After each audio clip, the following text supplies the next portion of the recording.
What's going on? Pull up the game here, back with another Epic 7 video, and today we're testing Last Piece Karin, or as I like to call her, Bankai Karin. Yes, because she has, I think, one of the nicest S3s in the game. It is so clean and crisp.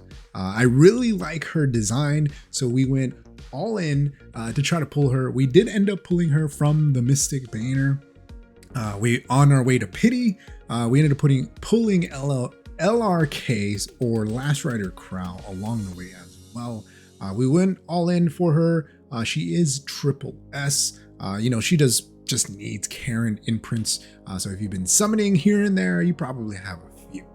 She is, though, I gotta warn, kind of a cash unit, meaning that she is going to need really good gear in order for her to deal decent damage. And I was hoping that she was going to be a really big nuker slash way to deal with Savior Aiden, and she does an okay job of it. Now, like I mentioned, her gear needs to be really, really good. She is speed scaling, so you need to build her very, very fast, but also you need to give her some crit.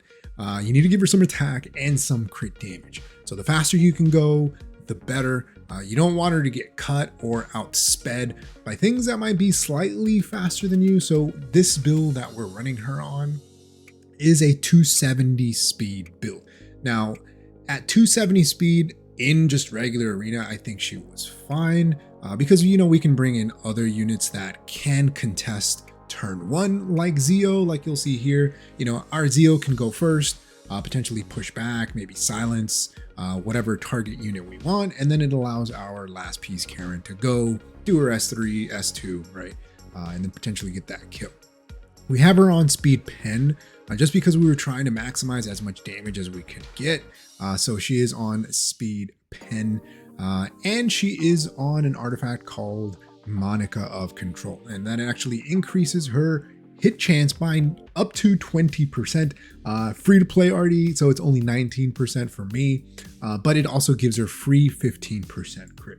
And so that actually allows us to build in a bit more attack or a bit more crit damage and a bit more speed because we get 15 crit from the artifact itself. But she does decent amount of damage if you can make her fast enough. She is going to be paired best with a very fast team, high aggro team comps. She wants to be able to kill right out of the gate. And her S1 follow-up, you saw there, 50k damage. But keep in mind it was a defense broken hand guy. So in RTA, we did test her out. Now keep in mind this is preseason. I really wanted to go up against Savior Aiden because that's how they showcased her in her debut video. So we were trying to bait Savior Aiden's, but I just didn't get too many. And there were times when I was playing with Last Piece Karin in just regular arena, and I didn't kill Savior Aiden. I can do, I think, up to maybe like 15k damage on the S2. So the S3 gives her an extra turn. It gives her attack buff, and it gives her that Phantom Sword, right? And so the Phantom Sword, when attacking, if the target is a hero, damage sharing effects are ignored. So that means that the Arius from Scarowell, right, does not apply, so she can deal an insane amount of damage. But you got to keep in mind, you got to go through the barrier, and you got to go through whatever HP defense that Savior Aidens have. If they're built tanky, you might not kill, but she does also have the ability to hit evasion units. Yes, so because of her S2 actually gives her a hit chance of 50%. So the 50% plus, we're running her on Monica of Control, gives her close to 70% chance to hit that evasion unit, right? So it pretty much allows us to deal with evasion units right out of the gate. Now with the new buffs that are coming to Fat Cat, that's going to be kind of tough because it seems like they're going to have 100% evasion. It's pretty crazy. But you'll see here, we did play her in a very aggressive comp Not usually my play style. I don't play very aggressive, but you know, that's how we build her, right? I think that from this build here, I think she needs to be faster, honestly. There were times where, you know, my openers went and then maybe another unit would cut. I think 270 might be too slow. Maybe it's not as slow if you're not fighting or going up against units that are very fast. So this team, you got Shuna, you got Rimuru, you got Apoc Ravi, and then you got Scarab, right? So no matter what, we're more than likely gonna get our turn in. We're probably not gonna get it cut. But you can see there, did pretty big damage on that Rimuru. But that's kind of the thing. I feel that if she gets a kill with her S2, she should get an extra turn because it feels a lot better if you can chain combos, right? So her main thing is to nuke out targets. So you want to nuke out someone on her first turn, and then you want to deal big damage, but she's not going to deal big damage until her next turn when you can S1. And when you S1, you're going to want to soul burn S1. And so that's kind of the thing. I think it would be nice if she comboed into, if she gets a kill, she gets an extra turn, but then that might be a little much, right? Getting an extra turn from her S3 into her S2, which is her main source of damage there. And then you get a kill, you get an extra turn, soul burn S1, right? So you nuke out pretty much 2 targets in one go.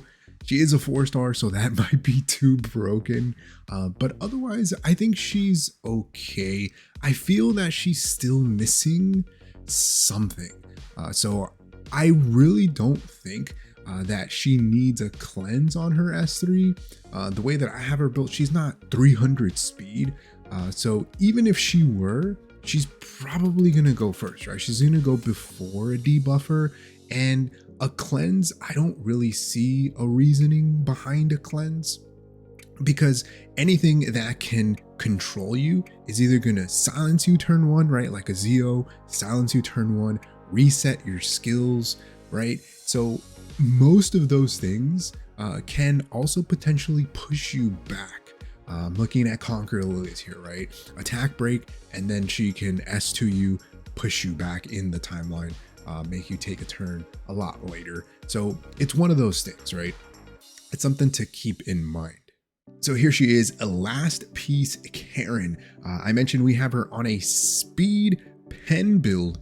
I also mentioned that it does take quite a bit of good gear to make her decently fast and do a good amount of damage. She is speed scaling, so you do want her as fast as possible. I'm pretty sure if we gave her a crit set, we could probably make her maybe 280 plus. But I was playing around with the numbers and my gear doesn't really let me give her damage plus speed, so I gotta choose one or the other. This neck isn't the best. We got 20% health here, which is not great. Ideally, this health rolls would be into speed, give her a little bit more speed. We have her at 88 crit right now because of the artifact that she's on. So Monica of Control gives her 15% critical hit chance on a single attack. All her attacks are single hits. But then she also has up to a 20% chance of hit chance, right? She has built-in hit chance from her S2, right? Hit evasion units, and then the Monica of Control just guarantees that you hit, but I'm 1% off, right? So one day we'll get that last one. Speed, as much attack as possible. Crit damage, I think is fine. I think 250 plus is perfectly fine. I think if you can make her faster, that would be better, but her thing is you want her to get kills, right? She needs to kill with her S2. If she does not kill with her S2, then she doesn't do anything, right? Because the thing is, she gets a kill with her S2, and then she activates her Neo Phantom Sword, which allows you to do big damage to higher HP scaling units, right? So units that are tanks, soul weavers, right? Big supports that have like 20k plus HP. You're going to want Neo Phantom Sword so you can start chipping away at their big HP pools. Mainly, right? Apoc Ravi, right? That's what they showcased. And she does a decent amount of damage, but you will have to soul burn.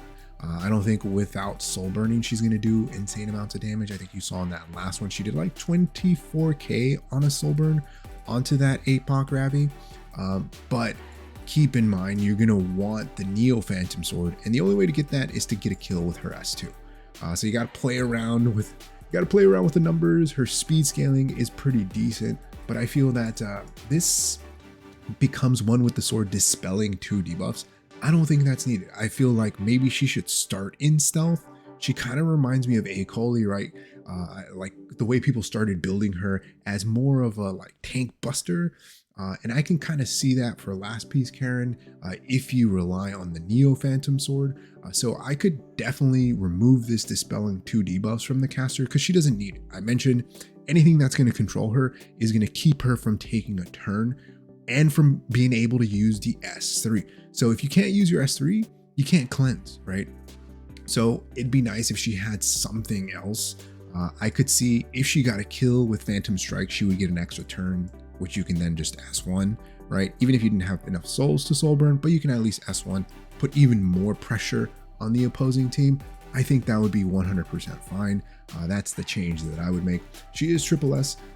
Like I mentioned, only 88 crit because we don't need the 15% crit we're getting from the artifact. But you know, we could put her on the self imprint, give her that extra crit chance, and then swap out the artifact.